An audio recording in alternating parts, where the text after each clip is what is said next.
welcome back to Wired to Run, gang. We've got an amazing episode here for episode 20. We've got a special guest co host on today, and we're going to talk about some heavy information, but I hope that we can spin it and give a positive reframe on it. So, my question to everybody is what happens when running gets taken away? We spend months building towards a race, and the calendar is all mapped out, and the mileage starts climbing. And somewhere along the way, the race becomes more than something we train for. It actually becomes part of how we see ourselves. What happens when your body suddenly says, not on my timeline? So today we have an extra special returning guest who will be my co host for this episode, our dear friend and a fan of the podcast, Troy. Welcome back, Troy. Oh, hey, Laura. Hey, thanks for having me back. It's exciting to be here. So happy to have you join us today. You've got some good stories. You had some personal experience with this topic we're about to talk about, especially this year. And resilience doesn't even come close to the description of your nature as an athlete, especially in this training season. You made your debut on Wired to Run as a guest on, I think it was episode 8, Why Disney Marathon Registration Feels So Stressful. ADHD and non ADHD runners explain. You're one of our non ADHD runners of the podcast who shared with me and Will that though the show is kind of geared towards neurodivergent ADHD runners, there are some topics that are takeaways that could help all runners. Absolutely. We are talking about enduring, coming through injuries and continuing to recover and getting back to running. It's been a banner year, to say the least, for me this year. Mm-hmm. Um, I started running in high school cross country, and I've ran fairly consistently since then. And we're talking, the early 80s. Kind of dating myself a little bit there. But yeah, anyway, and this is probably the first year that I've had a significant enough injury that it sidelined me. It benched me a couple of times, actually, and for a significant period of time. It started actually back in September in 2025. I was running the Revel Big Cottonwood Marathon out in Utah, and that's primarily a downhill race. And I've been having some pain in my lower back, and like most runners, we don't get injured. We just think, can I push through this? Is it just a little bit of a niggle? Can I keep going? And so, of course, I adopted that mentality, and I kept hammering and I kept pushing. And the morning after that marathon, I could hardly walk. And Mm-hmm. so, what I didn't know at the time was that I had a sacral stress fracture, which that's the part of your spine that connects your spine to your pelvis. And unlike a major bone break, it develops gradually just due to repeated impact from running. It's like microscopic bone damage, and that's when microscopic damage is occurring faster than the body can repair it. So what did I do? Of course, I took a couple weeks off and kept right back with the hammer down, and I ran. I actually got the formal diagnosis in December of 25 that I had a sacral stress fracture. But I'd already paid my money. I've already made my commitment. I wasn't going to miss doping number five. So I pushed through doping number five with the stress fracture. I was KT taped up from top to bottom, but I got through that thing. Oh my god, you probably look like a mummy with all the KT tape wrapped around your back and front and everything. Jeez. Oh man, you were one tough cookie because I don't think I would have done that. In hindsight, I don't recommend that to anyone who's listening. Once you get that diagnosis, you should not be running a marathon because both the orthopedic and my physical therapist said, yeah, you probably shouldn't be running this. And like a stubborn son of a gun, I went ahead and did it anyway. And I knew the whole time I was at Dopey that the marathon was going to be my last race for who knows how long until I could get through recovery.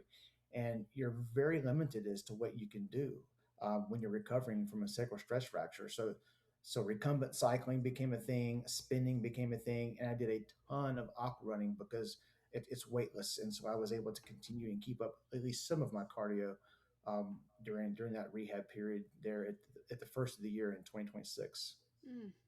Oh my goodness. I just can't believe you went through so much and then jumped right into dopey.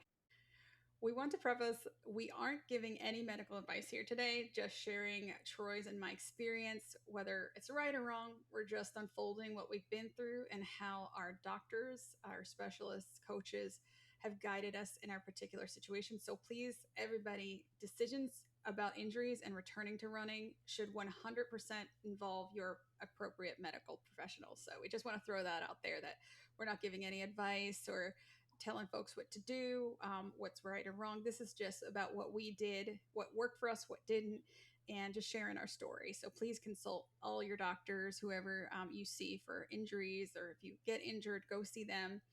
Don't take this as medical advice. But as we jump in, Troy, I know you got some pretty major races coming up this year. I do. I do. Thank you. Yes. So 58 days and counting until my first world major. I'm super excited to be running Chicago this year. It'll be my first world major, and absolutely cannot wait for that. And then coming right back, and then about another week or so out, I'll be at the Wine and Dine for the Wine and Dine Challenge. And I need to sprinkle in a little bit of Space Coast Half Marathon as a catered training run for Dopey number 6 this year. So Whew. that'll round out my year. And then I'm running Princess for the first time. I've never run Princess before. It's the only Disney weekend I've never run. So I thought, you know what, let me just jump in there and grab that. And then I'll wrap it up with Springtime Surprise Challenge. So I got to keep my perfect status with springtime. So I have a Yes. busy fall and spring coming up, but excited about it. That's a lot. I knew about Chicago. I knew about some of those in between and everything, but it when you say it like that and you put it that way, you've got a lot of work cut out for you. Yes, yes, indeed. And it was kind of funny, but not funny. Coming off the sacral stress fracture, I was finally cleared to run 10 days out from Springtime Surprise 2025. So I had only been aqua jogging and cycling to get ready for Springtime Surprise. So I got through Springtime Surprise, and then I was full speed ahead into a great training routine, trying to build back mileage, build back endurance to get ready for Chicago.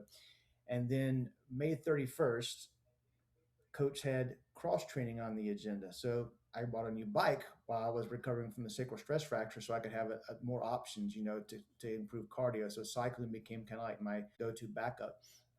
I was fumbling with my water bottle, going kind of slow, thankfully, and I had a pretty rough crash on my bike and broke my left collarbone on May 31. So I knew as soon as I hit the ground something wasn't right. So I went. I picked up the bike, which by the way didn't have a scratch on it. I don't know how to figure that one out. Didn't have a scratch on it. So I got back on the bike. First, I looked around, right, to make sure nobody was looking, and thankfully nobody saw me fall. So that was good. And then so I rode home, put the bike up, got myself cleaned up, and drove to the ER. And they confirmed, in fact, that I had a broken collarbone.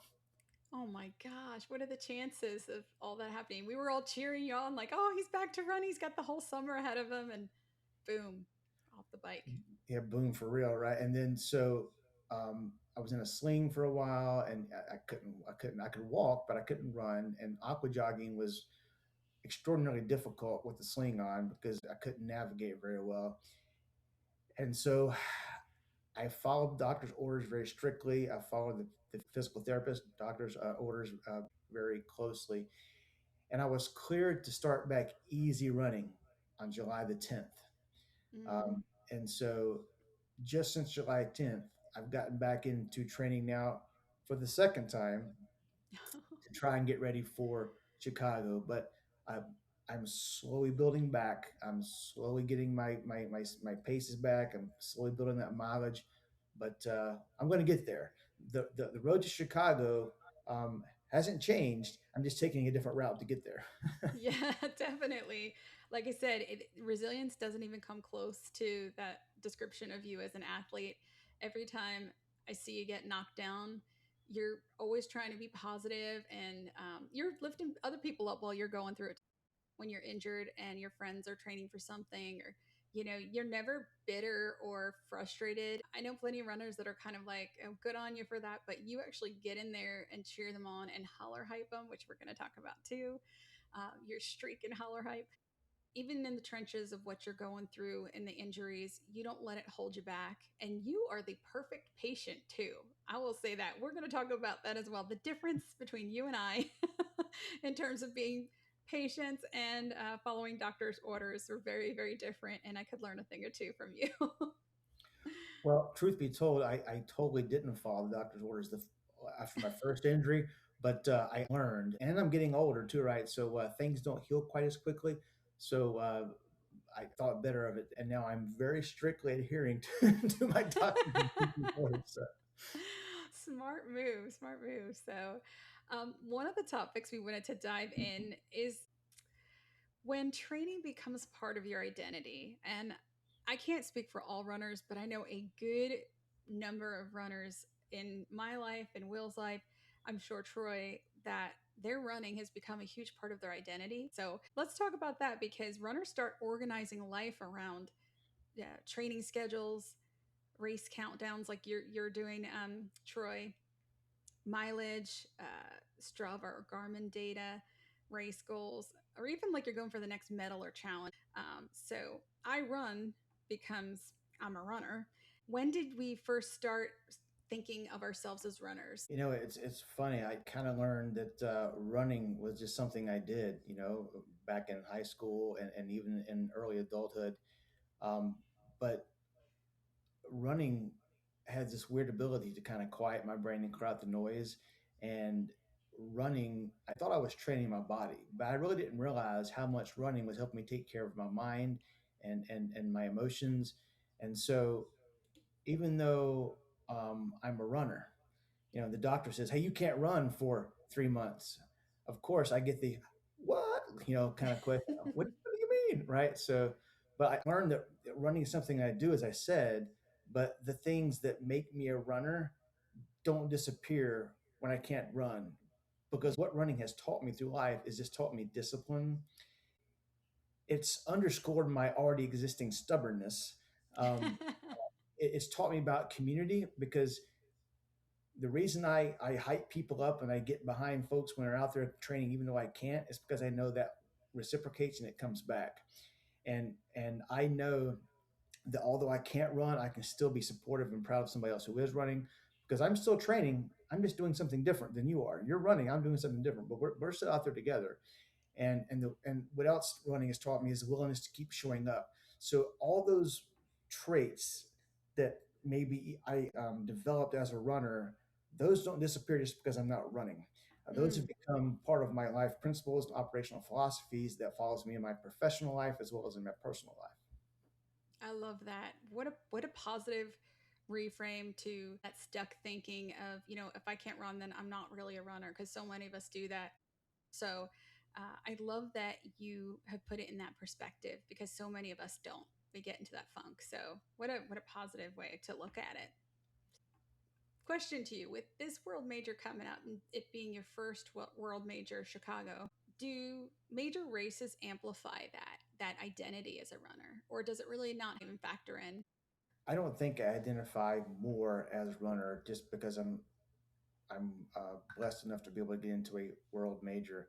Um, I guess initially, you're out there, you're training, you're looking for paces and PRs and splits and performances, and then you get little bit of a setback, because initially when I heard I was getting into Chicago, I thought I'm going to train, I'm going to race this thing, I'm going for Yeah.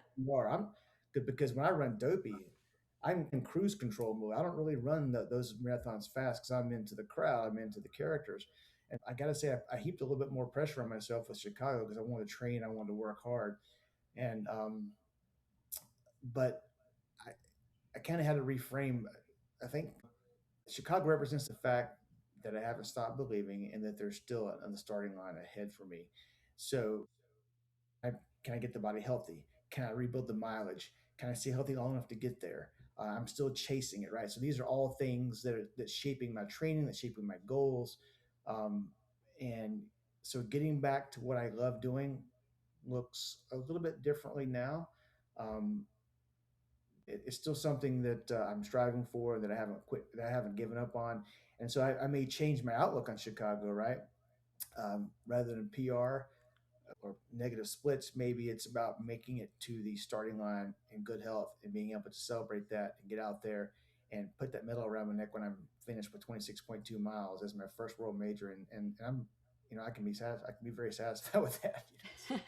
That's such a goal. I mean, what that's an honorable goal too, because the things you don't really think about it when you're healthy and you're strong and injury free and you're kind of like, I'm going for this goal. Like, I would love to have a marathon PR in January, and I don't know if I'm going to do that. I don't know what the next few months are going to hold, but just saying that, hey, despite what happens, I'm going to show up, and this is, get to the starting line so I don't have to take a DNS. That's a great goal to have, especially after all you've been through. And there's been a lot of lows this year with training and your setbacks with your injuries, and then to have that reframe, it's honestly such a gift to yourself. I will say that I'm kind of the opposite. I do feel that major races amplify my identity as a runner, and that's something I really struggle with. So, like I said, I'm going to learn a lot from you today, because I put so much of myself into who I am as a runner. And when the major race came along, like my first marathon in 2025, my first dopey in 2026, Mm. I definitely felt more like a runner doing a marathon and then doing a dopey challenge. And I think it put unnecessary pressure on myself. And I think that's where I will talk about my injury right before dopey. And I literally had like a crisis, a runner crisis, running on the trail right before, I think it was Christmas time. And I did something to my back, and I was like, I'm not a runner anymore. I really struggle with that. So it's definitely an interesting conversation to see it from two vantage points. It's very much about perspective. It's funny because you were talking about does it make you feel more of a runner because you did I did Chicago, right? It doesn't matter if it's a 5K or it's Chicago. The race is what the race is to each individual person, and so that's your finish line. Doesn't matter if it's a 5K or a marathon. It's what you identify as. It's how your perception. Uh, so the injury doesn't know what you're training for. Yeah. It doesn't care what's on your calendar. And the Chicago Marathon isn't going to move because I hurt myself twice. I need 3 more weeks to heal, right? So the temptation to make up training and do runner's math and okay, I missed the long run. Can I add those miles to next week? Maybe I'll skip recovery week because I rested last week because I couldn't run. So playing you're just always trying to play catch up, and so you can't make up the missed miles. You move forward from where your body is at today, and uh, and you go out there and you get it done. And then there's nothing like crossing that finish line. It's Mm-hmm. like that feeling, of that sense of accomplishment, and especially if you've overcome a couple of extra hurdles that you didn't anticipate Yeah. when you get to that finish line. That's so true. It shows you how hardcore you are by sticking with it, because so many people will be like, "Ugh, I'm not doing it." Starting line's coming up way too fast, and I don't have enough time. And people give up on their goals and dreams. And sometimes it's advised by doctors, which they should heed their doctor's advice. But if they're cleared to run and it's more of a motivation thing, people do struggle with that and say, "Hey, that runner's math, you know, you've got 20 weeks left instead of 30 weeks of training." And it really gets in your head. I know it did for me. And I'm actually going through it kind of now because of some changes that are happening in our lives with kids' schools and stuff like that. I'm not finding enough time to train, especially my weekday runs. Confessing to Coach Twigs right now that if he doesn't see any miles during the week, missed a couple more than a couple Tuesday calls, but because of work, my full time job, and we're very busy with a lot of things. Getting our son ready to go off to college.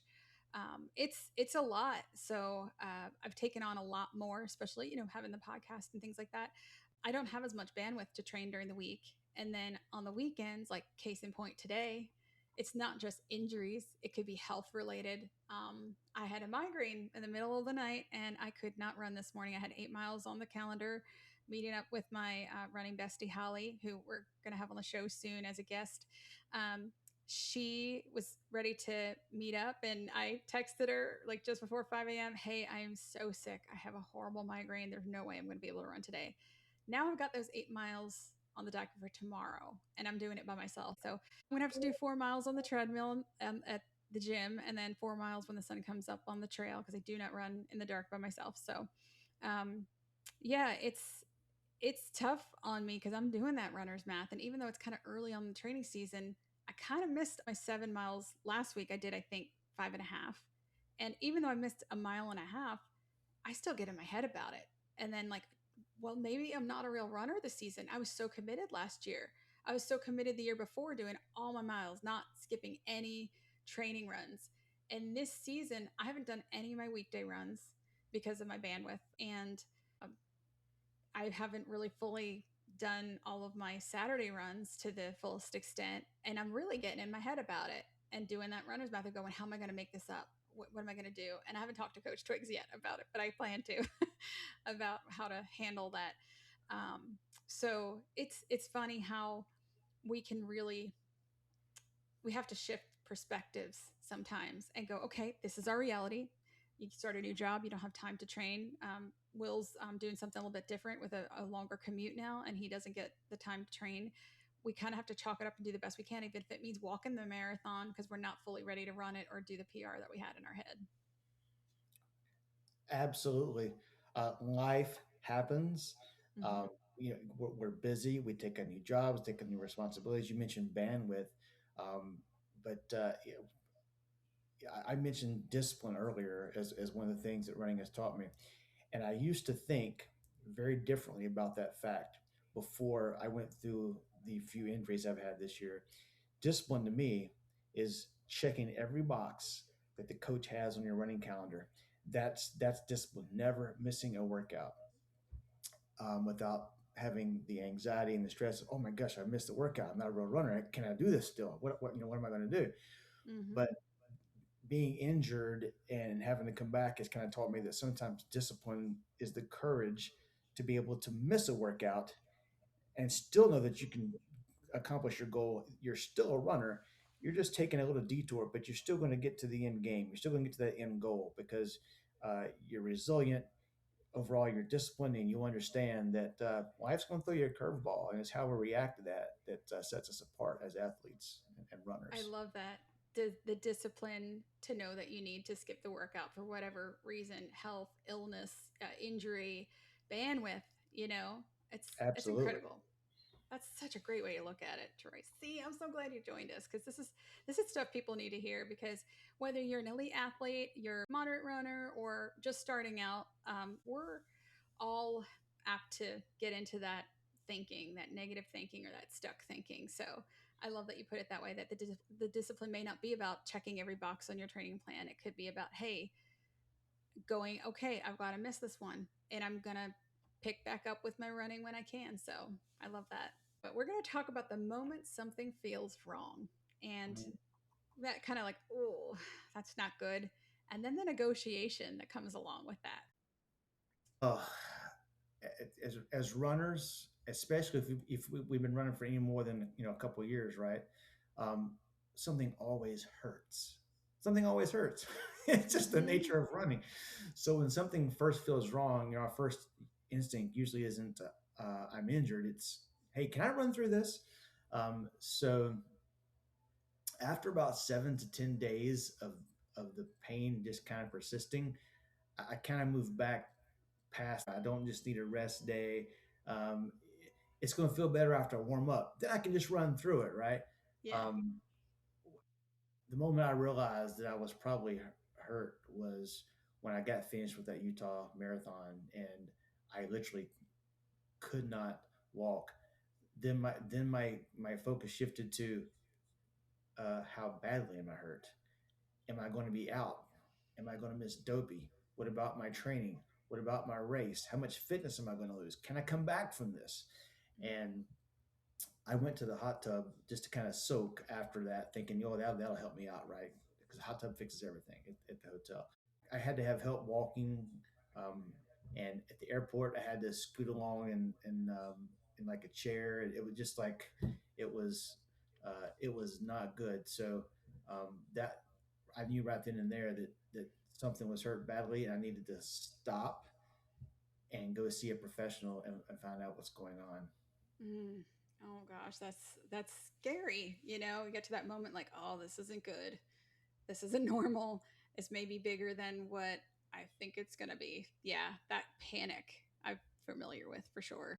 It's good though that you went and got it checked out right away. You didn't wait because so many runners will be like, "Oh, I'll just do some stretches," and weeks go by, and they're hoping and praying that it's going to go away on its own, and some stretching or some foam rolling, whatever it is. You went in there, got in to see your specialist, got it checked out, and potentially avoided serious damage by modifying things. I've learned kind of the hard way that I need to get in and see a professional. And then of course they don't diagnose it right off the bat, right? Mm-hmm. So you can't pick up a sacral stress fracture in an X-ray. So of Mm-mm. course, when you go to the orthopedic, what do they say? Your X-rays look normal, everything is fine. It's probably soft tissue. We'll give you a Yep. couple of injections. You'll be fantastic. And so I did that, and then your body tricks you. I feel a little bit better, and I'm like, all right, I can get back to it. And your body's like, not so fast, buddy, not so fast. So as I'm continuing to train for dopey, um, I keep feeling like horrific pain in my lower back. It's like on a scale of 1 to 10, it's like creeping up to 7, 8. If I run more than a mile and a half, it's really really acute. And so runners are pretty good at listening to their bodies. We're just not really good at believing what they're telling us, right? Yeah. So what the Yeah. body's telling us. So I went back and persisted, and we got in for a we quit with doing X-rays, of course, at that point, and now we're doing an MRI to look at the injury, and that's where they detected the sacral stress fracture. And the first tech missed it, Oh. um, so it wasn't until a follow up after the pain didn't go down that a second tech spotted it. So it took until December to get a formal diagnosis. Mm. But by that time, I had learned to run and manage the pain. Oh no. So Oh I told man. my therapist, I said, "Hey, don't tell my doc, but I'm going to run dopey. And Oh my but after gosh. that, I'm going to stop until I'm healed." And so that was, I'm putting this out there right now officially on the podcast. Do not do what I did. Listen to what your doctor said, because you will pay for it later. And so, yes, yes, I've learned the hard way, but we're so great at listening to our bodies, but we just don't always believe what our body's trying to tell us. And so I've taken that hard lesson. Oh, I'm into that. I mean, I think us runners in general are notoriously bad at admitting something might be wrong or seriously wrong to the point that it's going to derail a few weeks or even the entire training. It's hard. We're stubborn people, and we've got goals. We've got places to go, things to do, and it's tough because our motivation, our mental capacity for like overcoming something kind of supersedes what our bodies can do. And they go, this ain't happening. I'm not letting this happen.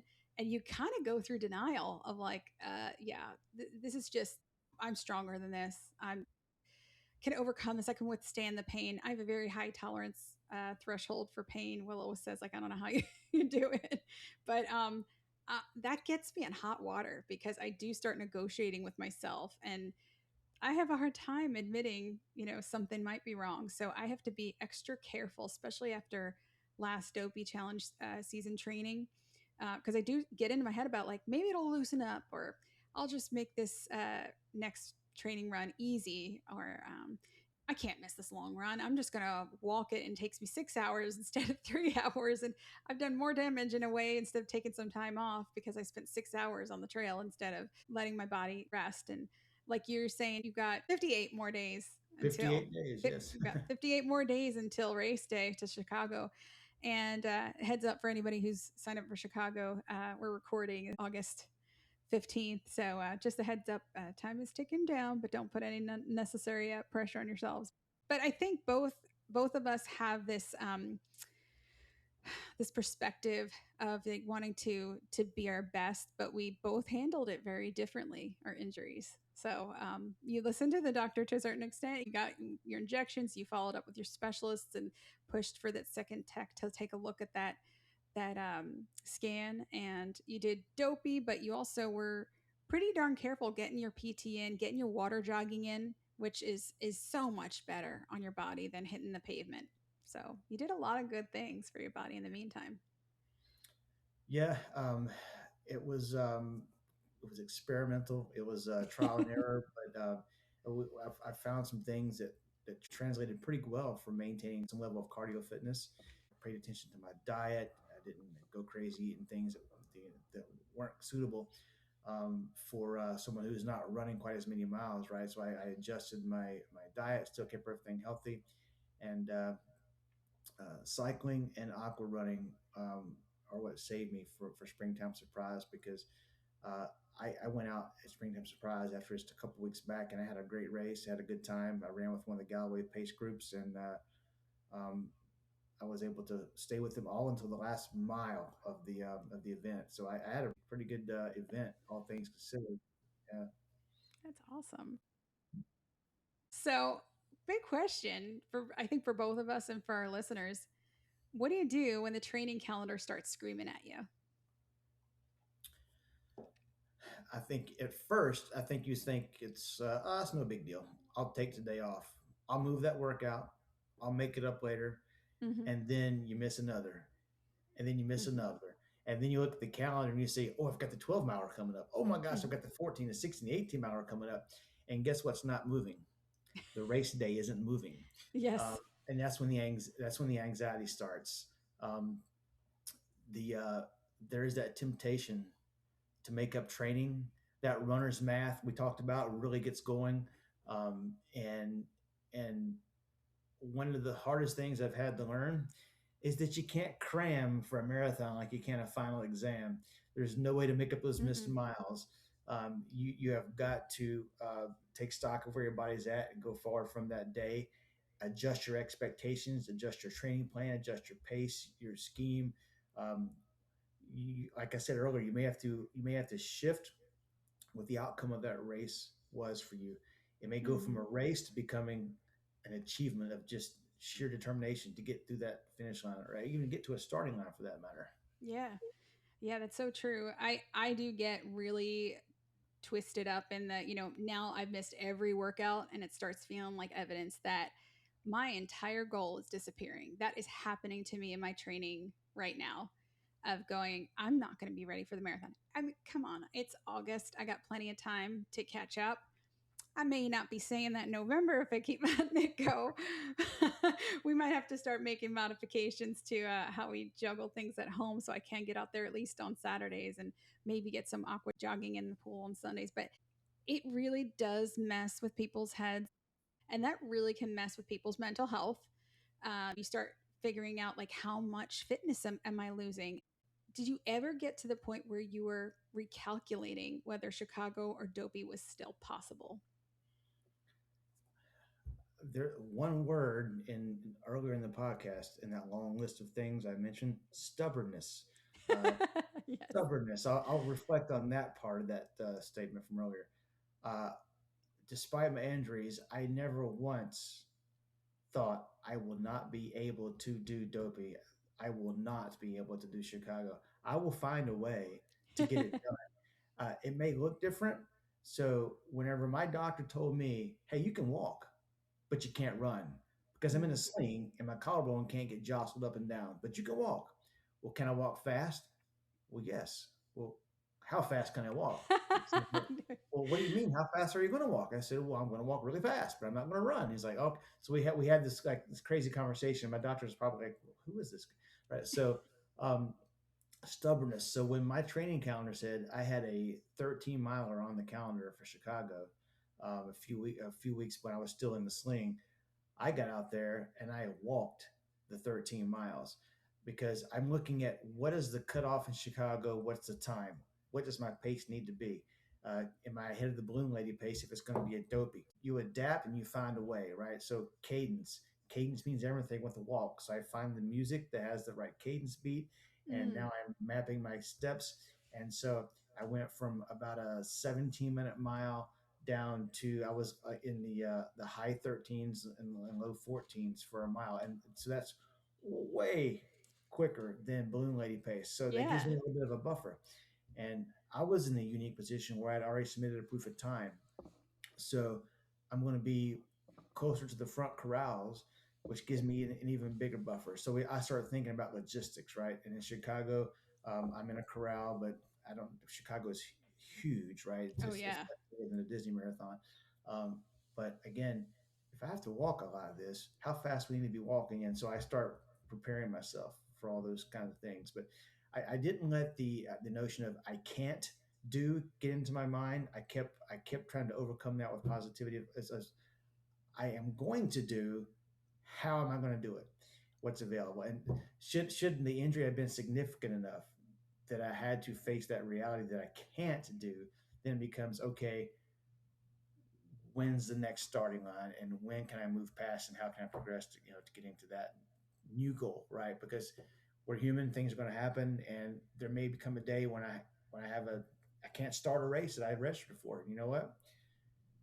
It's life. Mm-hmm. Um, it's how you react to it. So then we switched from stubbornness over to resiliency, and that's where you have to do your best to stay positive. And it's not always easy to stay positive. Mm-mm. It may No, come off it's that way on social media, and they come off that way in a phone call, but when no one else is looking or listening, you can have some negative thoughts creeping in, and that's where a lot of athletes struggle. So yeah. I'm curious as we're talking. If you weren't able to do Chicago, what would have been the greatest loss to that? What would you have grieved the most? I think I would have just really been disappointed to not have that experience. Mm-hmm. Um, the Going to a city I've never visited, I've heard the crowd support is just off the chain up there in Chicago. And I think just being able to be there and experience that and have that check mark and that medal on the wall to say, hey, I accomplished that. That's pretty awesome. I think that would have been the biggest disappointment, just not being able to have that experience. Would I have gone maybe and cheered because I've already paid for a hotel, I've already paid for a plane? I probably would have just because, but Mm-hmm. I would have been super jealous that I was on the sidelines instead of in Oh the yeah, race.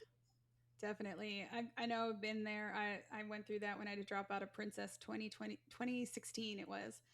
I convinced everybody at my job, all my friends, hey, let's do the princess and walk it together. So my boss signed up, a couple of my coworkers signed up, my boss's boss signed up. We were all going to do it together. And I had the worst case of plantar fasciitis. I was on crutches. It was so bad. And then, you stand at the finish line to cheer your friends on, your coworkers, your bosses on, and you're not part of that. So I totally get that FOMO that people get when you're cheering on your friends when you put a lot of work in towards that goal and it wasn't happening. So when runners aren't able to, get their training in or even maybe have to drop out of a race, they're grieving the future they had already imagined, and it kind of ties back to episode 11, which is one of my favorite episodes, the runner you thought you'd be. And I think for me, that was one of the most honest and more uncomfortable episodes to share my experience with, because I had to admit I have this vision for myself of who I would be as a runner, or even reminiscing about the runner I was in my younger years. And then you're faced with the reality of your situation. And that kind of ties into like that identity crisis, if you will, or just overall running crisis of having an injury so close to race day with Dopey. And I I knew that I was in trouble. I was on the trail with Will, and we were getting a training run, and I think it was only a 5 mile. It might have been a mind of the marathoner. It was beautiful weather for December, and I was only what I think 3 or 4 weeks away from Dopey, and I had the worst back pain of my entire life. I couldn't sit. I couldn't. I mean, standing hurt. Laying on one side kind of made it feel better. Saw the doctor about. I had to wait weeks to get in to see the doctor. And they're like, well, if it's still hurting in January, we'll get an MRI. It is too close to race weekend that I am not doing that. So I went to my family doctor and said, what do I do? And she's like, you need to stop running. You got to kiss Dopey goodbye. And it was, oh gosh, I cried so hard after 6 months of training, blood, sweat, and tears, friends that sacrificed their time to run with me on Saturdays so I could see my goal through. And then talking last week about my story, experiences I had leading up to what made me want to be a marathoner and a dopey finisher. And I thought, oh my gosh, this is happening now. Like, I cannot give up on this dream of doing the dopey challenge. I had already done the dopey challenge virtually, so I knew I could do it, but I didn't have that medal in hand. And you know me, Troy, I love the medal. I'm all about the metal. I'm team metal. Exactly. And it was really, really hard for me because I did accomplish that virtual dopey goal in the second anniversary of going through my last cancer battle, overcoming that. But I wanted to cross those finish lines at Disney. And I remember Will saying we're sitting on a bench at the trail that we run at, and I was in tears, just sobbing. And he's trying to comfort me. My wonderful husband is like, has his hand on my shoulder, and he's trying to like help me and encourage me. And he's like, look, if you have to drop, I'm like, I'm not talking about dropping out. This is, I will drag my body across that finish line. He's like, come on, you could do dopey next year. I'm like, nope. So then he instead of doing that, he went into problem solving mode. And typically, as a wife in my marriage, I don't want him to fix the problem for me. I want him to hear me. So as soon as he goes into problem solving mode, I'd like shut down. I'll be honest with you right now. Like I'm very strong headed and independent, and I want to fix my problems on my own. I just need somebody to be a shoulder. Oh, But he actually did the opposite. He went into, and he knows that will like, trigger me like, no, no, no, no, I want to do it on my own. He actually was like, why don't we do some stretches on this bench here? And I was like, okay, I'm desperate. And he actually did this thing where my husband is not a medical professional, and also don't take this advice. But for me, it felt like when I was kind of laying on my back and then twisting my upper body with my leg over it, I felt something release because I thought it was skeletal. I thought it was my spine, and my doctor thought it was the spine as well. She thought I had a herniated disc, and that's what we were waiting on the MRI to go do in January. But oh, yeah, so he did some stretches with me on the bench, and I sat up and I was like, oh my gosh, I don't really have that much pain. I have more range of motion. And I thought, what are the chances? Because the doctors that I saw were like, nope, it's skeletal. And I thought, well, I'm not dumb enough to risk my spine, but I feel like I can run a little bit better. And we started running, and I was running like a 9.5 minute mile pace. And mind you, I am a wow, 14-minute nice. mile girl. I'm slow to my standards, at least. So doing a 9.5, I don't know, I just took off, and I Hmm. just felt so much better. I was in tears of joy. And Will said, you need to book a massage right now. Will's a He good is a man, right? good man, exactly. And he got me a gift card from 2 years ago that I hadn't used there. And I'm like, I might as well use it. And it was for one of those hot stone massages. And when I got out of there, like I was pretty darn sore, and I thought maybe I made a mistake. And I had to drive. I remember I had to drive to the Verizon store and get a new phone. And I got out of the car, and the pain was gone. I had zero pain. That's amazing. I was like, oh my God, is this real? Is this happening? And I was just so overcome. And the rest of the time, like the rest of that training, I had no pain at all in my back. So it was definitely for me muscular. I'm so glad in that situation, I didn't wait for my MRI and drop out of dopey. I listened to my body, but if I would have had pain after that massage, I sure would have not done dopey and damaged anything. Talk about that identity crisis of the runner equals the thing that I do to feel like myself. And then suddenly you can't do it. And you're comparing yourself to that future finisher of Troy crossing the Chicago finish line while you're in it, in that pain. That comparison can mess with people's heads of kind of the runner you thought you'd be. So you lose the rhythm. You quote lose the rhythm of your life. For a sec. I feel like that runners organize their lives without even realizing it about around running. It's Mm-hmm. long run day, so all my plans revolve around long run day. When I take a vacation, I I select where I stay based on where I can get a good run in. I look for a race that I can join, because I love running in new places, and so having that curveball thrown at you really um, disrupts the rhythm of your life for a moment, and you have to kind of have to recalibrate and start questioning. All right, and if someone says, "Well, are you still running?" Well, of course I'm still running, but I may have to change the trajectory of a training plan Mm-hmm. because resilience made you a runner, or made me a runner rather, and is what sets us apart. Um, so when some of those things disappear, um, then recovery and patience and supporting other runners, has to kind of become a priority to help you recalibrate and recover that rhythm, right?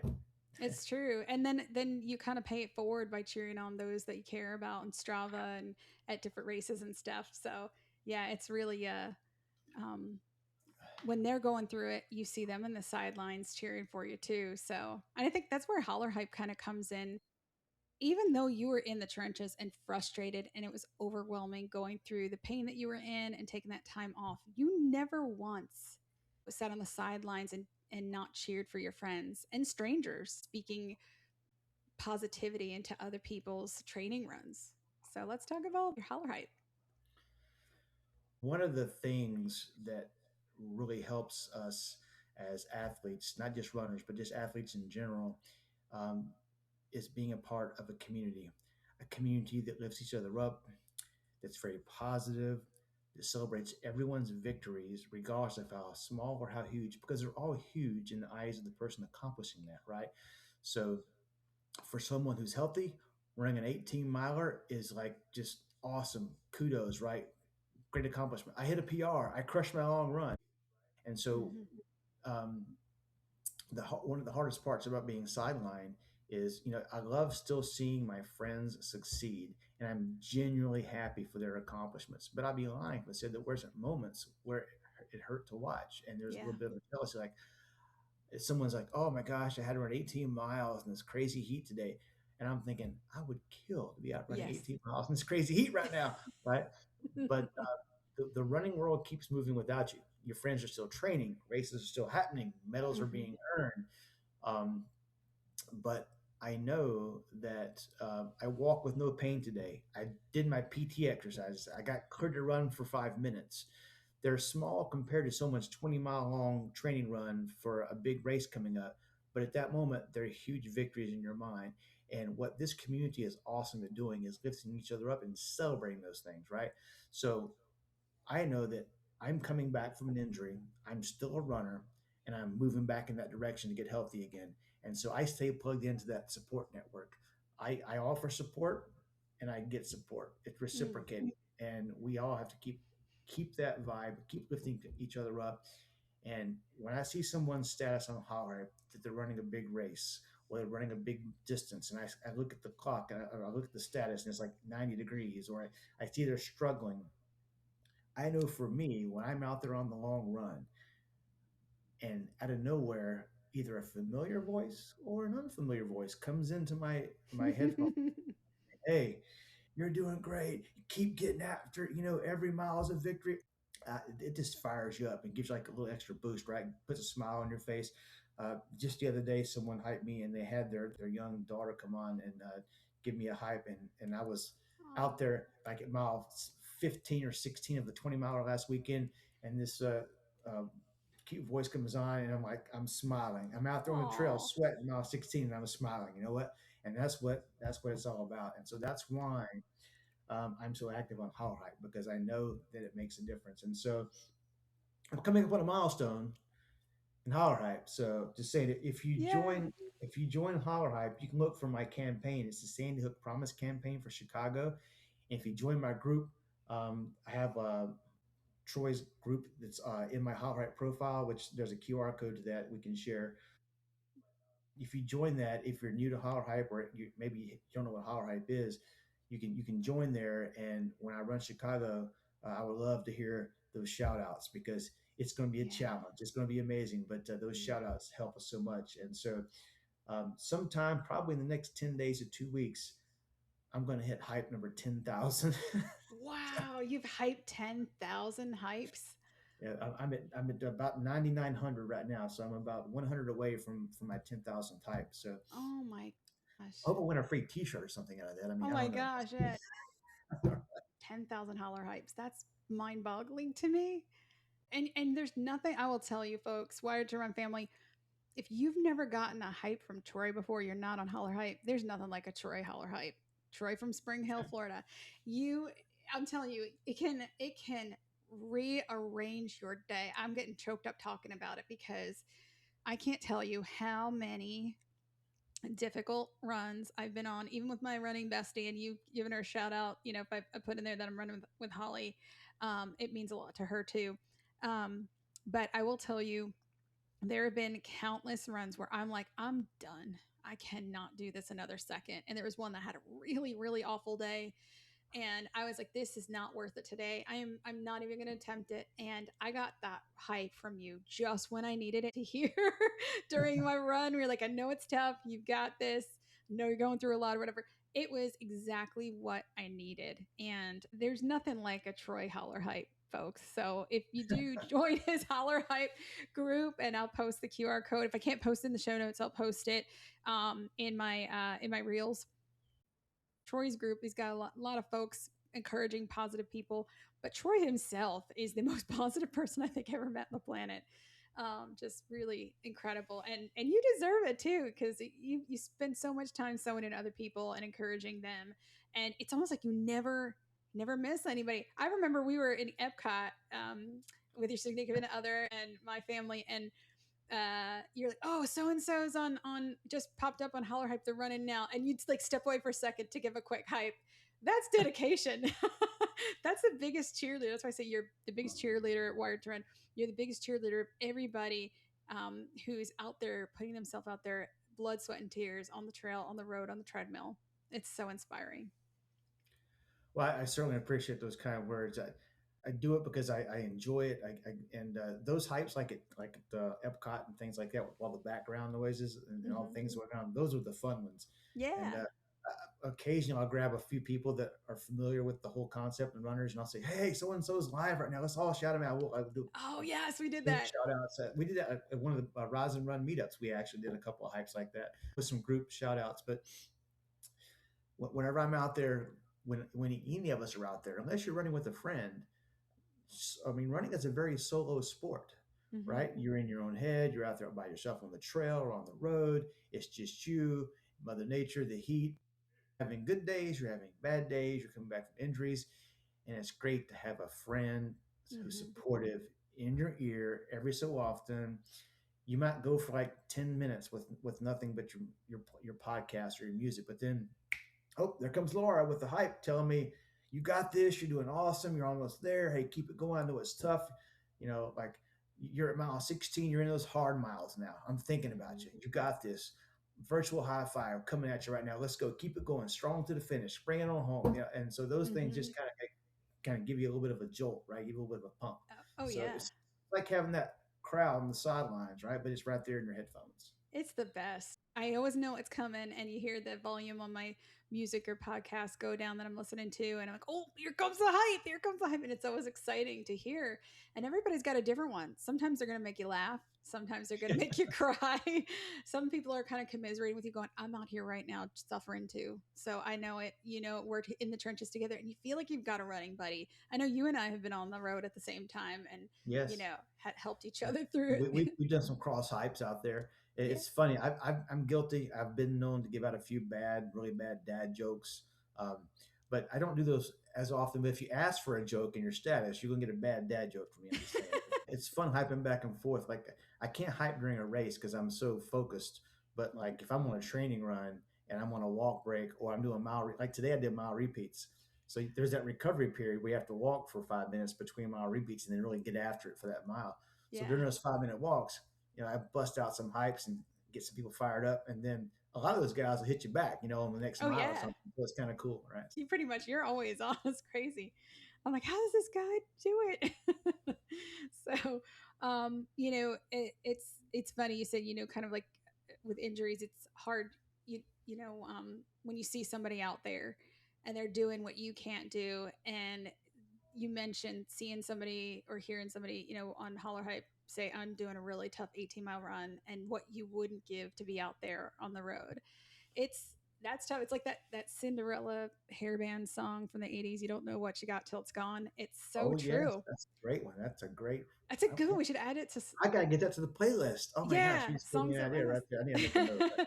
It's a slower one, but it's good. You don't know what you got till it's gone. It's true, because if you think about it, you kind of take for granted your health or your physical fitness, and when you can't do it, it's like, oh my gosh, I didn't appreciate when I had it. And Yeah.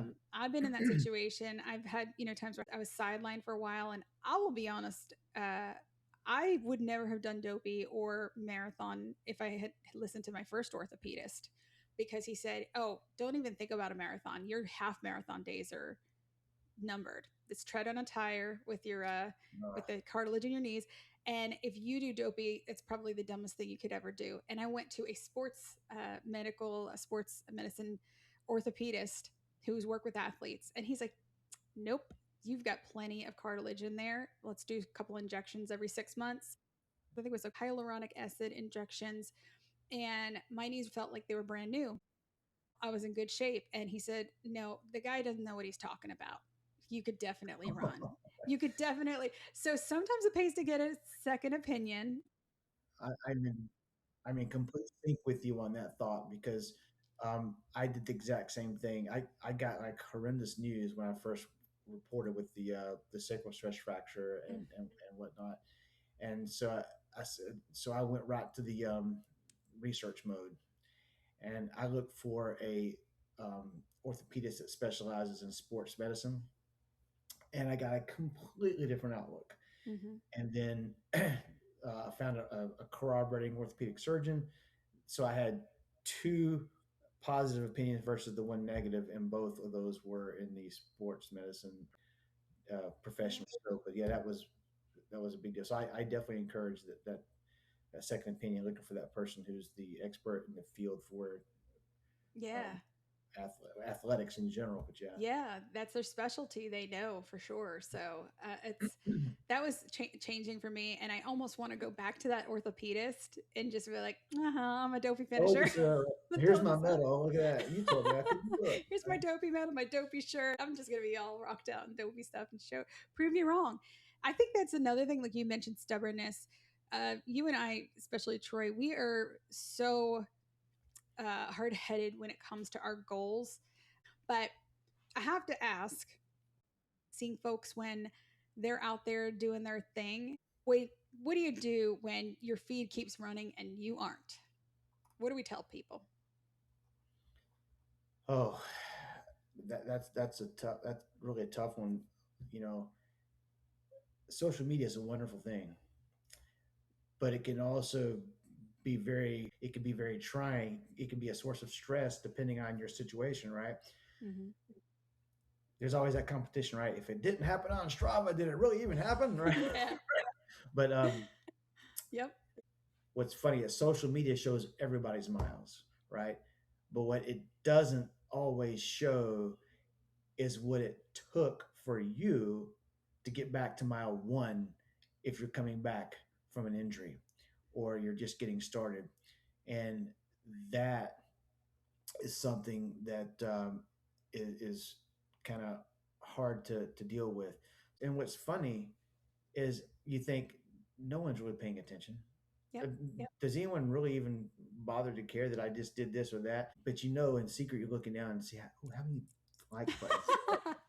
Was there any was there any comments? Oh, look, someone said, right. So I got to tell you, it was refreshing. 'Cause when I was going through my injuries, and I'm still going through one of them because my collarbone is still broken, but I mean, I'm able to run, right? But Mm-hmm. so I would be doing like posting my workouts from the gym, or spinning on a stationary bike, or aqua running, or 1 hour PT session today. I moved the ball against the wall 3 times and didn't hurt my shoulder, whatever the Yeah. case may be, right? So, and you're still getting those clicks, those Mm-hmm. affirmations, those encouraging, quick little notes, like, "Hey, good job! Hey, well done! Hey, Yeah. glad to see you back out there again." And so that makes you feel better, and that also is what just fires me up again to want to get back out there and return that, because I know what it's like to be on the other end and what it Mm-hmm. feels like to get that support. And so I want to push that back out as often as I can, because I know that that's kind of what makes our community great. And Oh, so I want to be a definitely. part of that catalyst. And so jealousy, concern, a little bit of envy. Yeah, all that stuff is real, right? The real human emotions. We all have them. Mm-hmm. But at the end of the day, um, it's that mutual support and lifting each other up, I think, is so immeasurable and Mm-hmm. value. And so That's why I keep doing what I do. That's why there's almost 10,000 hypes on my account, right? I mean, I'm getting hypes at the gym during PT sessions. I'm getting hypes while I'm in the pool. I'm sitting them, and so it's tough, but it's also part of the coping mechanism. That's so good. The coping, that's how you kind of heal from it, even emotionally. Absolutely. That community rallying. And you made a really valid point that even if you can't post your PR or your 18-mile run, you're posting what you can do, and people are cheering for you. Even if you get only a couple likes or things like that, that's so validating. And just knowing that people care enough to give you encouragement in what you can do, and there's people in our community that do. you know it's a beautiful thing to see that nobody's really comparing each other. They're there to encourage and support one another. You know, we're talking about motivation. We're talking about determination. We're talking about lifting each other up. Um, I listened to your story. I listened to that podcast as I was driving home from Orlando, where you were very open and very vulnerable and sharing your story. It is nothing short of just super inspirational. I mean, Oh, thank and you. it's powerful.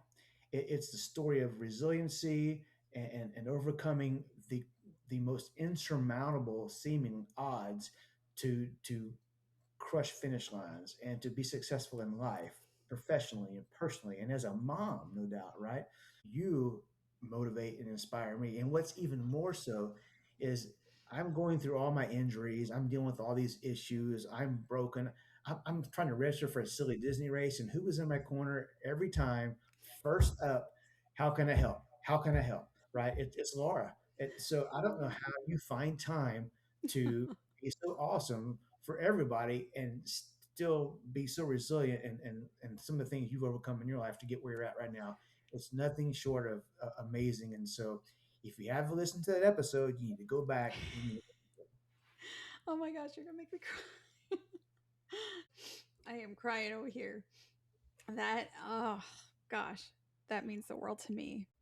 Last episode was really hard to record, being so vulnerable and putting it all out there. In episode 19, it was really, it was amazing. thank you. I feel naked putting yourself out there, and Absolutely. allowing people into very private experiences. And you're blessing me by telling me that, because you kind of feel like there's purpose in your pain. And if you're able to help one person or encourage one person, my life is made. Because when you're going through it, that pain doesn't have any reason for it, and you just feel down in the dumps. And to know that you're kind of looking at it from the other side, going over that mountain, and hearing that as a friend and as a fellow runner, that is everything. I'm glad I had the opportunity to share it with you. But you know what you've overcome and experienced in your life is so inspirational. Anybody who's struggling with anything can take inspiration. If Laura can overcome that and be and look at what she's accomplished in life, right? I can get through this. I've got somebody I can reach out to. I got somebody I can lean on. I got somebody I can relate to, right? And so this is a little silly off put, right? But I wouldn't be running Dopey this year were it not for you coming in at the last minute and getting me, helping me get registered, right? So Oh, I mean, I would have missed out. So anytime, yeah, anytime. first world problems, I understand. So, I mean, you're going through all this stuff, and you got time to help everybody. You're always in everybody's corner, and so I just can't thank you enough. I just want to put that out there. So, Oh, thank you. And you're always willing to jump in as well. I mean, trying to find, like, hey, does your little one need help? Do you need help getting her in? Things like that. That means the world to me too. And it's really good people attracting good people into each other's lives. Friends and fellow runners, and being in the trenches together. It's just amazing, and that's what I think has drawn me to being a runner the most, is like you going back to the beginning of the conversation, community. And you really become family. You choose your family in the running oh, community. you absolutely do, yeah, for sure. It's not always, some people don't have family, or family that aren't runners. They encourage from where they can, but when you have a fellow runner who has been there and been through it, and you get somebody in your corner encouraging you, that is the best gift. And that's why I feel like I always want to pay it forward and help people get into the races they want to get into, and just be there for them through anything, whether it's personal or, they're going through something with their family, friends, whatever. I always want people to know that I'm here, I'm a shoulder, I'm a safe place to confide in, and whatever they need. And you're the same way, Troy. You're exactly the same. That's why people love you so much in our running community. I feel like I need to give you a hug right now, I but I can't. know, air You're hug. on the screen over there. So. Yeah. But sometimes the bravest race decision isn't starting, it's acknowledging how emotionally difficult that decision can be to take a DNS, and reminding our fellow runners that there's no shame in taking a DNS as we kind of wind it down, because um, we talk about recovery, we talk about listening to your doctors, about the emotional mountains that we kind of go over, talk about encouragement. But when it really comes down to, hey, I cannot do this race, not safely, and you have to take that DNS. Um, what what could you impart into people who have to make that difficult decision not to start a race, and how do you encourage them not to tie it to their identity as runners? That is a major mental adjustment for a runner. You had training plans, you had targets, you probably had ideas of what a race was supposed to look like, and now you have that DNS. There's no shame in a DNS. You have to. It's easy to sit here and say this now, right? But you have to really think about the old plan was to run this race. The new plan is about getting myself healthy enough to get back to the next starting line. I'm still a runner. I'm just between starting lines. Oh, I like that. I'm just between starting lines. I love that.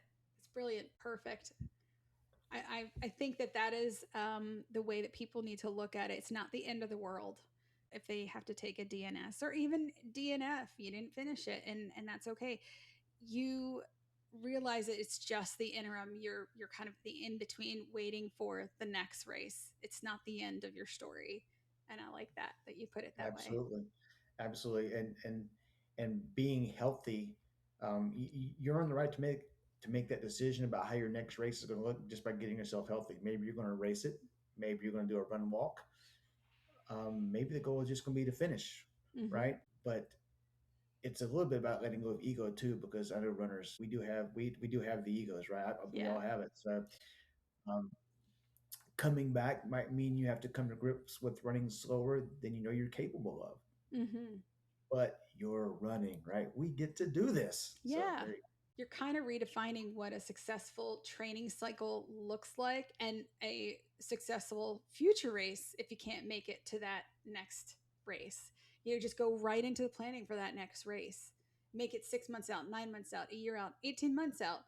You have that goal. It's still there. Doesn't mean that you're no longer a runner. It just means that this is a lull right now. And it happens to all of us. I don't know any runner in my life that has not been there, where they had to make big adjustments due to injury, or family commitments and things like that, or illness. People, I go in a bubble for marathon weekend, and I don't go anywhere the week of Christmas onward because I don't want to get sick. go. Oh my gosh, I am so like that myself. I drive my family crazy with all my germophobic tendencies during the holidays. That's what we did not go out for New Year's dinner this year. We go to the same place every year and celebrate. And my husband's like, should we just do takeout or whatever? I'm like, I'll just make dinner at home and we'll watch the ball drop on TV, Times Square. And I was like, I felt terrible that we had to modify, but I was like, I've trained for more than 6 months for this, and it's 4 back-to-back race days. I'm like, put myself in a bubble. I just did not go anywhere. I second the bubble. Yes, absolutely. Yeah. So yeah, you do, you kind of make modifications as you can, and things like that. But overall, you got to ask yourself, did I listen to my body? Did I learn something new? I'm sure, Troy, you learned a great deal through this training cycle for Chicago. And you have to protect your ability to keep running. That should be a priority over any other race, so you could stay in the game. Absolutely. I wish I could tell you right now what I think Chicago is going to look like, Mhm. but I totally can't because I'm I'm actually still writing that part of the story right now. So He's writing the story, folks. you're right. Exactly. And you're going to have such a great story after it. And we'll definitely have you back to talk about your journey to the finish line and through the finish line, because it goes back to that commitment to yourself, making difficult decisions, that following doctor's orders. But you've got to grieve parts of your journey without giving up. That's key. And it may not look like what you want it to look like, because training plans are just that. They are plans, they're not promises. So, keeping that in mind, that there's no promises when you sign up for that race on registration day that it's going to go exactly the way you plan. It's a training plan, not a promise. And you've got to close that identity loop and tell yourself you will not find your worth in the miles. You will not find your worth in crossing that finish line and putting that medal around your neck. You are a runner based on all of the things that you've put into running or walking or run walking. That's your identity, not the medal in hand. That doesn't make you a runner. So, Troy, kind of concluding the segment, after everything that you've been through with your injuries, finish the sentence. I'm still a runner because. Let me finish that sentence with a preface. Um, Let me just say the past year has taken away running from me a couple of times, but it never took away the runner in me, Mm. right? So I'm still a runner because running, in my opinion, especially now, uh, it's never just about the miles. It's about getting back up. It's about showing up when things aren't going according to plan. It's about believing there's another starting line out there. Maybe you can't see that yet. So I guess I'm still a runner because I never stopped believing that I would run again. Oh, God. Mic drop. Whew. Very powerful words. Oh, so good. You hear that, folks? That is like the perfect ending with the bow on top for this episode. I can't thank you enough for coming on and filling in for Will as the guest co-host, because we had some great conversation, some tough I'm conversations. so happy to fill in and tell Will his job is safe. Um, but I did enjoy coming on. I do really appreciate you inviting me to be a part of the episode today. Well, you're not getting away that fast though, because we do have one other segment. Because this is, Oh, that's right. That's right. we haven't been able to do it in a little while, but I know personally you're a huge fan of Songs That Run Us, our segment. And could you tell me why that's special to you, or you enjoy that? When I'm out there running, I mean, I never really thought about this until you guys kind of framed it the way you did on the podcast. And I just jump into my music and I listen and I enjoy it. And but it never really hit me just how important music is to the runner and what it does for us, just emotionally help us getting us charged up during a run. And I have a wide variety of music genres too that I You listen to do. while I run. I, I like dissecting the songs and thinking about. In fact, the songs that run us kind of it inspired me to rearrange my order of my songs. Right, so Wow. now I look at like a 26-mile run and I can guesstimate roughly where I'll be. In the course, based on how long the songs are, right? I need a get out the door song to get me rocking and rolling, right? To get me moving, to get me motivated. But during those hard miles, maybe I need to get the lock-in song to keep me moving, or the float song to get me, to the end. And then when I can taste that finish line, that final 5K of a marathon, or the final mile, whatever, I want that song that kind of gets me through to the finish. That get me fired up and move forward song. So I've kind of rearranged some of my songs just based on that. But it was intuitive. But whenever we start looking at analyzing what the different songs do for us, it kind of made me think, when I hear that song, I really kick it up a notch. But I don't want to kick it up a notch at mile 10 of a 26-mile race. I want to stay in that nice, little easy zone, right? Until I get down toward the end, because I don't want to, make the mistake of going out too strong. So I kind of build my songs up, kind of like you build the race up. But it's fun. It's just like a little hobby to do on the side when I got a minute or two. So That's so cool. I love that it's inspired you to rearrange your playlists to kind of I've heard several people tell us that after these segments, they kind of analyze their own playlists and music and It do is that. neat. It is pretty cool. Yeah. They'll move something towards the end that kind of motivated them in the beginning, but they really need it at the end as a final push song or a dangerous confidence song. Where like, oh, I shouldn't go out this hard. I'm going to take this song out, or I'm going to move it to earlier in the run. So it's really cool. And for the folks that have joined us, Coach Tom and Stephanie and Maggie, just name a few. You guys have done such awesome jobs bringing the music to us, and it could mean different things to different people. Something that could be a lock-in song to somebody might be, a dangerous confidence song, like with Maggie. Hers was a lock-in for the Taylor Swift song. So it's really interesting because Will and I, being music folks and having that background, we do like really go deep into music, even in the car, and had a couple hour drive home, and we were analyzing the music there just for the fun of it. And Oh my goodness, that's pretty cool. we're like, oh, wait, we're doing what we would do on the podcast. But they do run you. These songs actually do run you and help you through tough things. So before we jump into your song that runs you, Troy, we're inviting Will to the episode today. He's pretending he's running.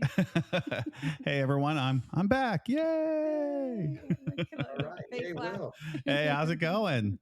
All right, man. Good to see you. Same here. Troy, what is the song that runs you? I'm going to go with a little shake from the 70s. We're going to go with Staying Alive by the Bee Gees. Woohoo! Very nice. That's like a great running song. It's on my playlist. So it's also in the songs that run us community playlists on Spotify.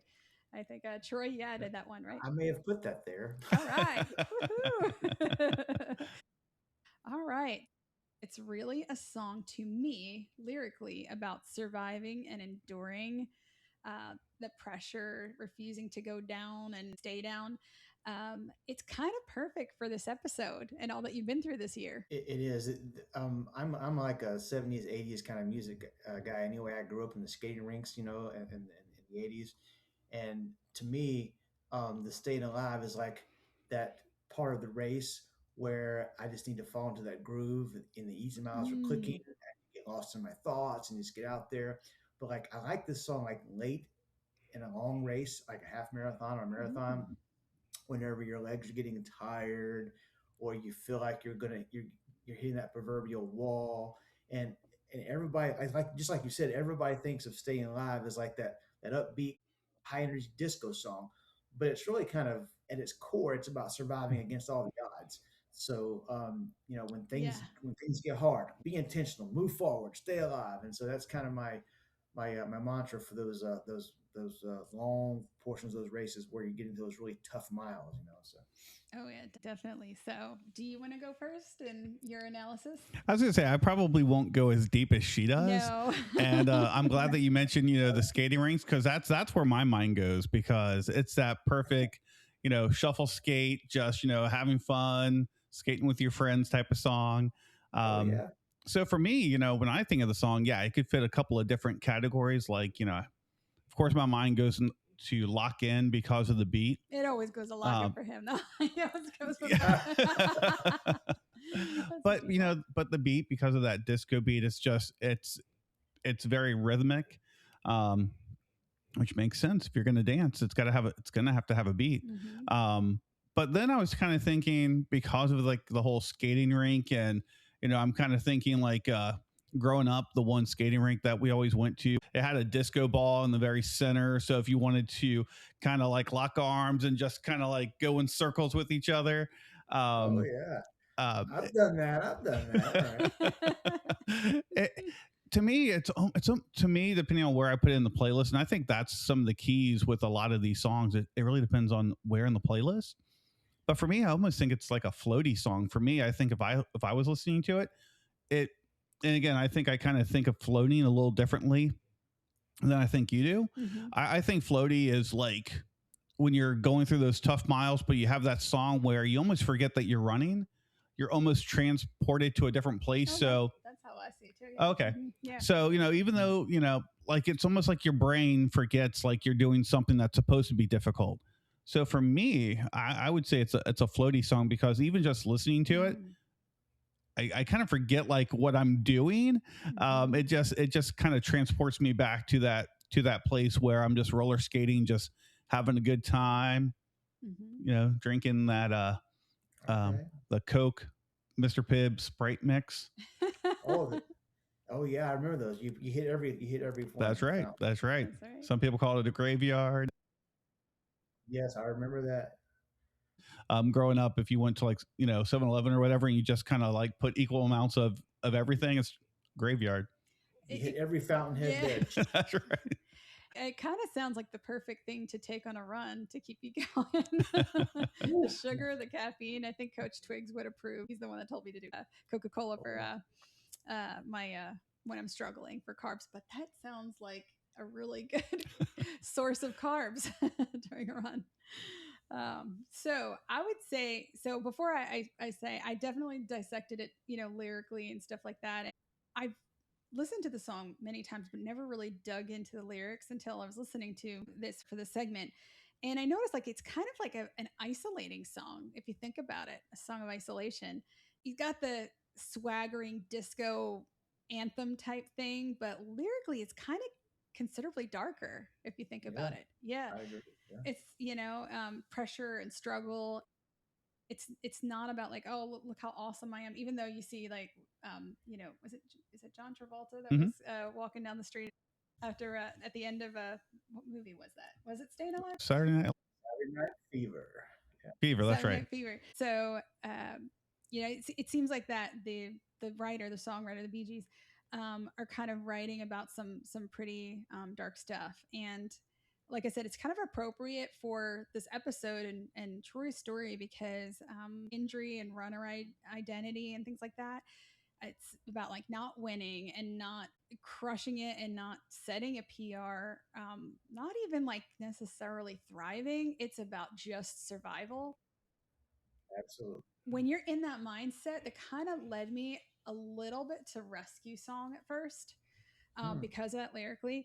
And sometimes during a difficult training cycle or an injury, that kind of becomes the survival's the victory. Just surviving it is the victory. So there's also that defiance running through the lyrics. The character isn't asking for any permission to keep going, so you kind of just gotta go for it. So that led me to Dangerous Confidence. Oh So my you can see goodness. how I shuffled through the different song types, but the beat is what sold it for me. So yeah, so it sits around, I think, around 100 103 BPMs. Classic disco beat, which I love. And the drums are very in the groove, and we are talking about groove earlier. And then when your brain's wandering, you kind of ask yourself, like my legs are tired, I don't want to do this anymore. How much further? That rhythm gets you back into the moment to give you that predictability to stay in the groove. So kind of pulls you back, lassos you back into that groove of running rather than letting you kind of like fall off. So it has a very lock-in song behavior to me. So, And then you could also make it a final push song oh man, too. oh But no, this is why this is such this an is hard. iconic song, and this is Yeah, also why this song has survived all all these these years. decades. Yeah, yeah, it's classic. But it's not chaotic. It's not. That's why I was like, it's not really a Dangerous Confidence song, like crazy chaotic song that you could go to town on it. But you're just being carried forward of like a go, just keep going, keep moving. Like you mentioned, it's running and settling into those middle miles to keep going. And structurally, the song relies heavily on that repetition. So I could do it on the treadmill. I can run on the trail. I can run in a race. You're just moving. And then Barry Gibbs' falsetto is kind of like, in a Oh way, yeah. just like hovering over and throughout and kind of winding through the beat. And it keeps it from getting too heavy. So his vocals kind of keep it from staying kind of that darker tone. I really thought it was a rescue song, but then I was like, nope, it's got to be lock in, but could be secondarily rescue, because he did mention a little bit about how like when he's struggling or the tougher miles and stuff like that. So I'm going with lock in. Which one are you going with? I'm going with Floaty. But yeah, it's the perfect song for any part of a run, even like just getting out the door. When you're waking up at 4 o'clock, Hmm. 3 o'clock. That's true. It You could be a put good that you put opportunity. that song on, and just the beat. There is no way that you can listen to this song and not feel good. Yeah, exactly. It literally is the perfect song. Isn't it? Was it you, Troy, that had told me way back when we are talking about disco that they use this in CPR? Was it you that told Yes, me? they still do. Yeah, they'll play this song to help you time your chest compressions for CPR Wow. certification. And I don't know if they still do Troy that knows this now stuff. or not, but we did do that back in the day. Yeah. Wow. Wow, that is really cool. So I think that was the other thing that kind of was in the back of my mind, and that also kind of sold me on the beat. And if someone's doing, I guess, chest compressions for CPR, it's very steady. And Mhm. when you think about lock-in, you're thinking of steadiness. You're thinking of getting in the groove. So that's why I picked that one. So lock in, Lock in. floaty. Yep. Okay, drum roll, please, Troy. Drum roll. All right, so I can totally see how you would think it's a floaty song. In fact, you guys made such great points. It almost made me rethink, right? But I'm sticking to my guns, right? So for me, this song is survival against the odds. And when I am we all hit that mental spot in a marathon or a half marathon, a 10K, whatever your wall is for your particular race, whatever your struggle is, mentally things are hard, physically things are hard, and rising above that to keep running toward that finish line, for me, it's completely about lock in. All about lock in song. I finally won one. Yeah, it's high energy disco song, but that consistent beat, boom, boom, boom, and Mhm. you're moving along. Especially when you get to that really tough part of the race, this is the one that kind of helps me connect back with. I gotta get to the finish. I gotta get to the finish. Just gotta just lose myself in that rhythm, and not by design. This is totally by accident, right? It actually kind of, and I think you alluded to this already, Laura. The song kind of actually um, flows well with this episode's theme, because when you can't run, injury. We talked about identity, but the race, you're still chasing it, right? So yeah, it's for me, it's lock in. But So good. cool. That was fun. That was fun. I Oh, love wow. that. I love that. What's really cool is before you joined, Troy and I were talking about how he rearranges his playlist now based on how he analyzes it by songs that run us Oh, wow. categories. You have like a pack of songs. It could be your, get out the door song. You got a Mhm. pack of songs. It could be a Yep. lock in song. You got a pack of songs. It could be a floater, right? And so I kind of group those genres together on those really long days just to kind of see how it works. And if I'm feeling really nutty for the day, I'll just hit the Spotify shuffle button and just see what the heck happens. Right? Well, I've been using the songs that run us community playlist, and you've added some great music to that. That I mean, your music taste is awesome. I'm a kid of the '80s, and some of those '80s tunes and Mhm. '70s tunes I love. So Troy is a big contributor to how awesome that playlist is. So thank you, Troy, Yes, for thank you. adding those songs. Absolutely, my pleasure. You guys all know my songs. That they can have a theme. Yeah, I love it. I love it. And we're always talking. We're like, oh, that's a good one. That's a good Yeah. one. We were just talking. I mentioned it's like the Cinderella song. You don't know what you got till it's gone. And we're Yes. like, oh, let's add that. I definitely gotta add that. Yeah, thank you for that Yeah, note. I gotta remember that. that's awesome. Well, I'll tell you, it was such an honor to have you here today as a friend, a fan of the podcast. And ultimately, you're one of the most inspirational guys around. And one of the coolest people I've ever met. And I really appreciate you coming on the show and cheering Wired to Run on and joining our Wired to Run family, because you are a gem, my friend. And we're so lucky to have you in our lives and in our listeners' lives. It's so cool.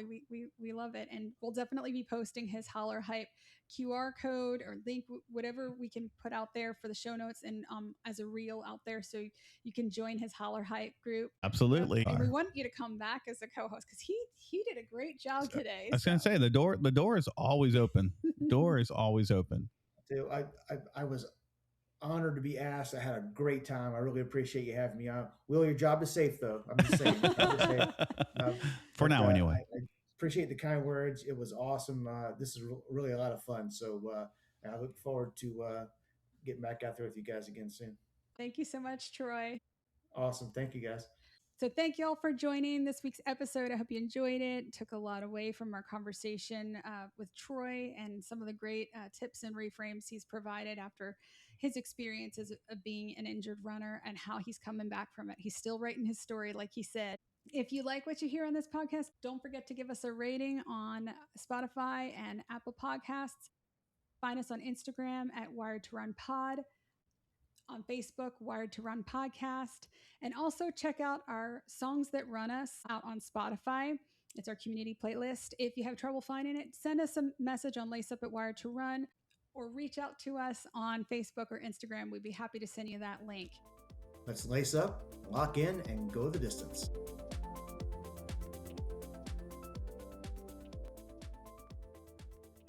As you all know, we are just here sharing our experiences as ADHD runners. Don't take anything here as medical or mental health advice. Always seek out advice from your own medical and mental health professionals.